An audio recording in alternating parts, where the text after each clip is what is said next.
वक्त वृंदावन से बिहारी जी लेकर अपने घर आई और तभी बाहर से गोलू घर के अंदर आया और माँ से पूछता है कि माँ, यह कौन है?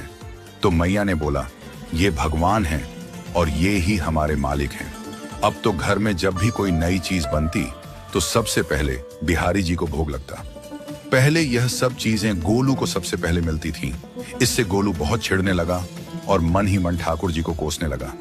एक दिन गोलू की माँ काम पर जाते समय बोली, गोलू, यमुना जी से मटके में जल भर कर लाना। जब गोलू पानी भरने के लिए जाने लगा तो जाते जाते बिहारी जी को कहने लगा, खाने के लिए तो सबसे पहले तैयार रहते हो, लेकिन काम तो मुझे ही करना पड़ता है। अगर यहाँ रहना है तो काम करो। कहकर गोलू यमुना जी से जल भरने के लिए चल पड़ा।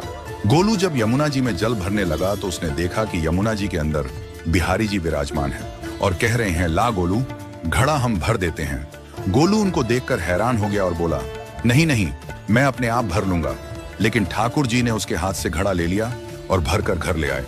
गोलू घर आकर डर रहा था कि अगर माँ को पता लगा कि मैंने ठाकुर जी से काम करवाया है तो आज मेरी पक्की पिटाई होगी। माँ ने घर आकर बिहारी जी को गीले कपड़ों में देखा तो एकदम से हैरान हो गई और कहने लगी कि गोलू, ये जरूर तेरी शरारत है, जरूर तूने ही इन पर जल डाला है। गोलू ने अपनी माँ को समझाने का बहुत प्रयास किया, लेकिन माँ ने उसको डांट कर चुप करा दिया और ठाकुर जी के भीगे हुए वस्त्रों को बदलने लगी। अगले दिन जब माँ ने गोलू को अनाज पिसवाने का काम दिया तो बिहारी जी फिर अनाज का कनस्तर ले आए और माँ को ठाकुर जी के वस्त्रों के ऊपर सूखा आटा पड़ा मिला।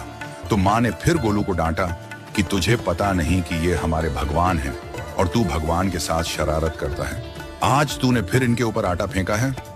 तो गोलू शपथ लेकर कहने लगा, नहीं माँ, मैंने कोई शरारत नहीं करी है। ये तो मेरे हाथ से गेहूं का कनस्तर लेकर खुद पिसवा कर आए हैं। गोलू की माँ आज बहुत गुस्सा हुई। अगले दिन फिर माँ बोली, बेटा गोलू, आज तुम्हारे बाबा बाहर गांव से वापस लौट आएंगे। बस आज का ही काम है, तुम जंगल से थोड़ी लकड़ियां ले आना। गोलू फिर डर गया, कहीं ठाकुर जी फिर मेरे पीछे ना आ जाएं। गोलू ने माँ को बोला कि मैं चला तो जाऊंगा, लेकिन बिहारी जी को समझा लो, वो मेरे पीछे ना आए। उसकी माँ हंसकर बोली, हाँ हाँ समझा दूंगी, तुम जाओ तो सही।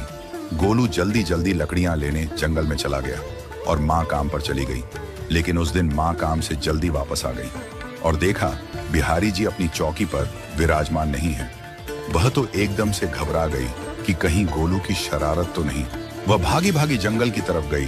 तभी उसने देखा कि गोलू के साथ एक इंसान लकड़ियों को लेकर घर आ रहा है। गोलू की माँ यह देखकर हैरान हो गई कि यह तो बिहारी जी हैं। ये क्या हमारे भगवान हमारा काम कर रहे हैं? इसका अर्थ गोलू ठीक कह रहा था।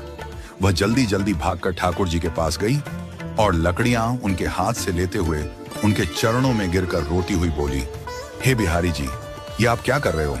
मुंह गरीब का काम क्यों कर रहे हो?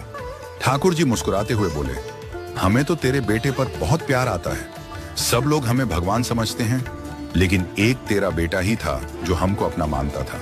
अपना मानकर वो हमें डांट भी देता था, हमारे साथ गुस्सा भी करता था, और जो हमें एक बार अपना मान लेता है तो हम उसके मान के लिए उसके ही हो जाते हैं।